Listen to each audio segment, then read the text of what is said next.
Rule के under में election यहाँ पर कंडक्ट होने चाहिए। दूसरा एस्पेक्ट, सुप्रीम कोर्ट के पास ऐसे कंटेम्प्ट ऑफ कोर्ट या ऐसी स्थिति में, हाइपोथेटिकली स्पीकिंग, अगर ऐसी ही हिंसा होती रही तो क्या इस बात की क्या गारंटी है कि चुनाव अपने समय पर होंगे?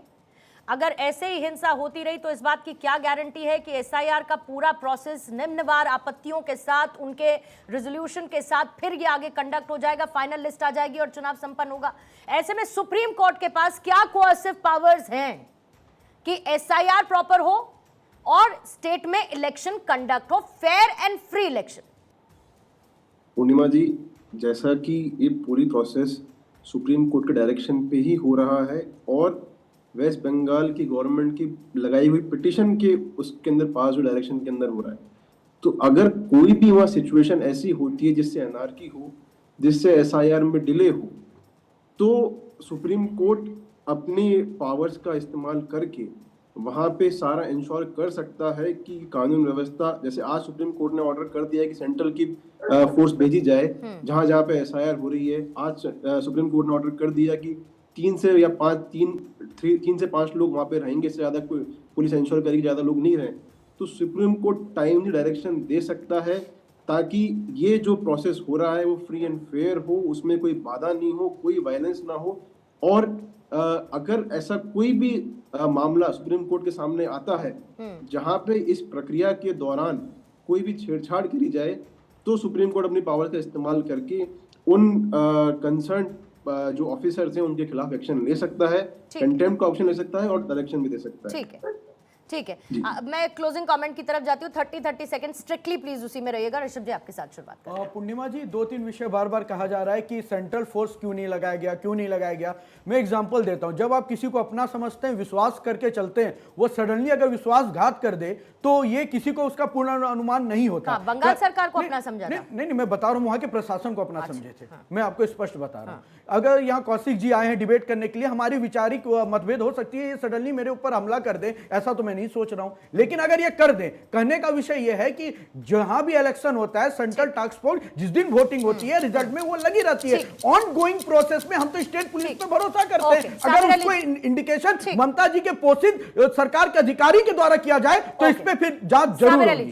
क्लोजिंग कमेंट आपका।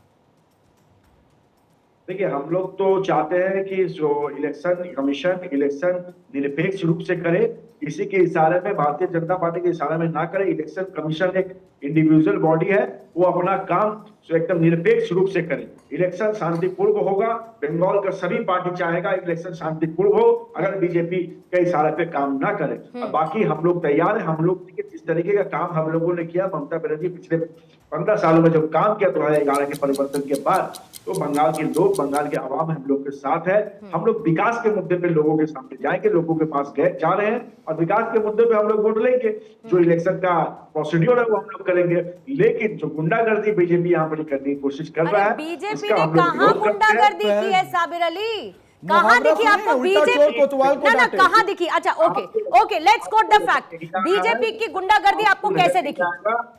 आपको नजर नहीं आएगा, लेकिन हम लोग, अरे आप ही बताइए, आप ही की नजर से मैं देख लेती हूँ। सर बताइए, बीजेपी की गुंडागर्दी कहाँ दिखी आपको? इलेक्शन कमीशन को सामने रख के पहले 68 लाख बंगाली कार्यकर्ता आपके मारने वाले, जेल में जाने वाले कार्यकर्ता आपके, हमला करने वाले बूथ एजेंट आपके, अब भड़काऊ भाषण देने वाले नेता आपके, खड़े होके मांस भात खाने नहीं दिया जाएगा, अफवाह फैलाने वाले नेता आपके, मुख्यमंत्री आपकी, डीजीपी आपके चहेते, डीएम आपके चहेते, और हमला भाजपा करा रही है। बाजीबा, हम पिछले 2019 में, उससे पहले जो इलेक्शन हुआ था, छत्तीसगढ़ हारे, मध्य प्रदेश हारे, राजस्थान हारे, कहां दंगे हुए साहब, लेकिन बंगाल हारते दंगे शुरू कर देती है सरकार। आपके लिए भी तो ये चेरी ऑन द केक है ना भाई। अगर ऐसी कोई भी परिस्थिति बंगाल में पैदा होती है तो बीजेपी के लिए ये चेरी ऑन द केक की स्थिति है कि नहीं है? आप मुझे ये बताइए भाई, आप क्या कह रहे हैं? ना सुनिए, भारत 24 को मत लाइए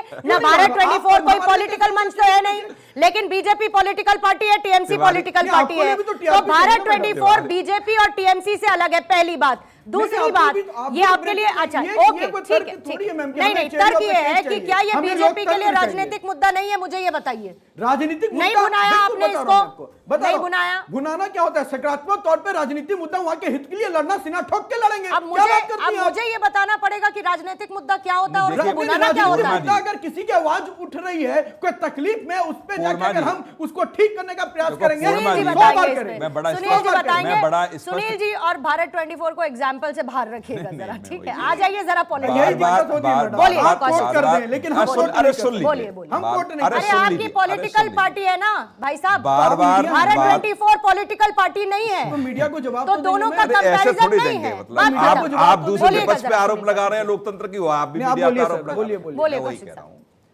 पहली बार सरकार नहीं है, पहली बार आप चुनाव में नहीं जा रहे, पहली बार ममता बनर्जी की सरकार नहीं बनी है। पिछली वर्ष जब चुनाव हुए 5 साल पहले, तब भी हम लोगों ने बहस की यहां पर बैठकर, उससे पहले भी किया।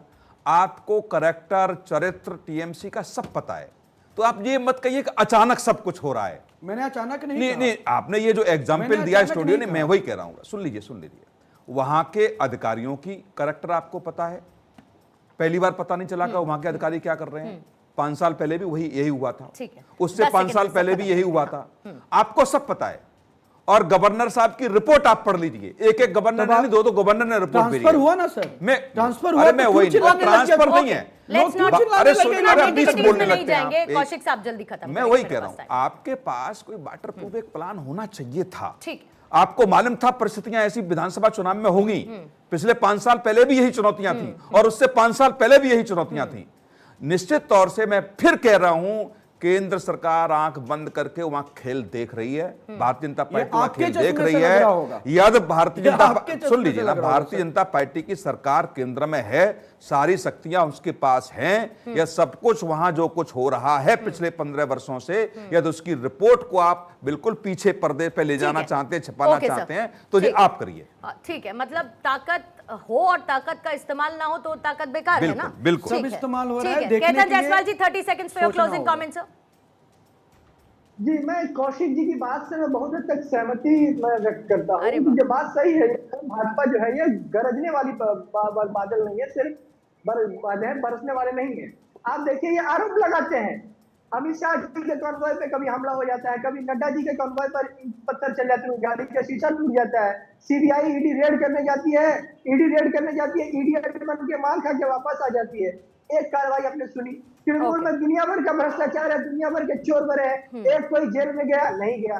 तो ये पता नहीं क्या अंडरस्टैंडिंग है, क्या मतलब है, क्योंकि सरकार अल्पमत में है, मतलब फुल मेजॉरिटी है नहीं, और तृणमूल के पास ठीक है, आपका 30 सेकंड खत्म हुआ सर। केतन जी खत्म। मैं आपके स्टेटमेंट को मैं कोट कर रहा हूं और इसी चैनल के क्लिप को मैं पार्टी ऑफिस भी भेजूंगा कि कांग्रेस के प्रवक्ता कह रहे हैं कि जहां आपको एक्शन लेने की जरूरत है आप लीजिए। हम ये नहीं कहेंगे कि सरकार दुरुपयोग कर रही है एजेंसी का और पूरी तरीके से लोकतंत्र खतरे में नहीं है, हम ये नहीं कहेंगे। सीना तो नहीं पिटोगे साहब, चिट भी मेरा पट भी मेरा, ये नहीं चलेगा, ये नहीं चलेगा। ओके, 30 सेकंड क्षितिज मित्तल जी आपके लिए, फिर चर्चा को खत्म करूंगी। मैडम, मेरा ये कहना है कि ये पूरी प्रक्रिया सुप्रीम कोर्ट के निर्देशानुसार हो रही है। अगर किसी भी व्यक्ति, किसी भी पार्टी को अगर कोई शिकायत है कि किसी प्रोसेस का उल्लंघन हो रहा है, तो लॉ एंड ऑर्डर को अपने हाथ में लेने के बजाय एक सुप्रीम कोर्ट में एप्लीकेशन फाइल करें, सुप्रीम कोर्ट के सामने उस तथ्य को सामने लेके आए, ताकि वो सुप्रीम कोर्ट उस पर एक ऑर्डर पास कर सके। परंतु लॉ एंड ऑर्डर को अपने हाथ में लेना और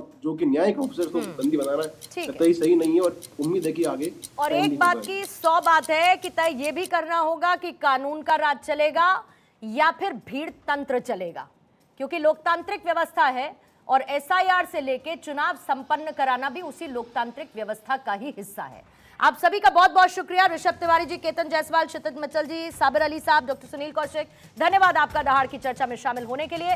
वक्त एक छोटे से ब्रेक का है, आप बने रहिए भारत 24 के साथ।